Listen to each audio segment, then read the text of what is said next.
In the latest COD Mobile update, they added a new basic setting called Sync ADS Field of View to Scope Zoom. Yeah, it's a mouthful. But should you even consider using it? Make sure you watch this video on the device you use to play, so you'll be able to see how it will look if you had the option turned on. So what this setting does is it syncs your ADS FOV with your camera FOV. Thanks for watching, and I'll see you in the... Nah, I'm just kidding.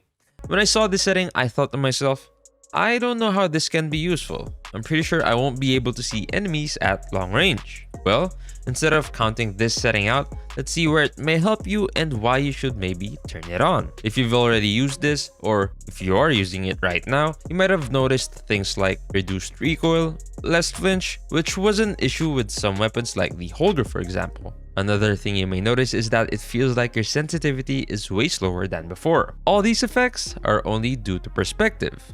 Let me explain. Here are two pictures taken at the exact same distance without moving.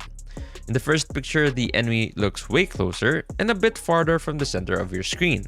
On the second one, the enemy looks farther and closer from the center of your screen.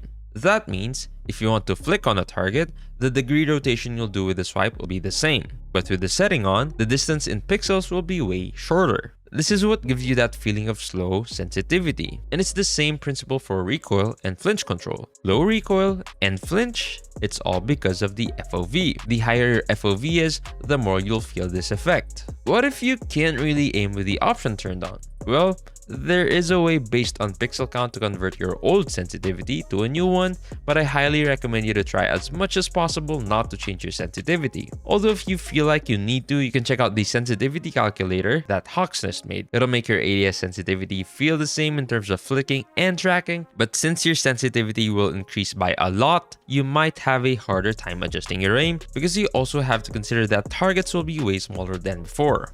Obviously, since everything will appear smaller, the bigger your screen or the lower your current FOV, the more you should consider turning it on. Of course, it depends on your playstyle too. If you're a passive player, then it may not be that useful for you since it'll only make the enemies appear smaller and you won't find much benefits in having a larger FOV while ADSing. But if you're an aggressive or flex player, then you'll be able to track targets better in close range fights than having the setting off. You'll have a larger FOV even when ADS'd, and that means more information. You're more likely to spot enemies while ADSing that you wouldn't have seen if you had the setting turned off. Although, a little disclaimer, if you're used to ADSing and shooting with shotguns, it may feel really weird at first. Same with marksman rifles if you play often with the iron sights, and also the Annihilator. It also decreases the zoom on sniper rifles, which can also be weird for you at first. Lastly, for BR players out there, if you have a big screen and you're not disturbed at all by seeing everything smaller, then by all means, use it.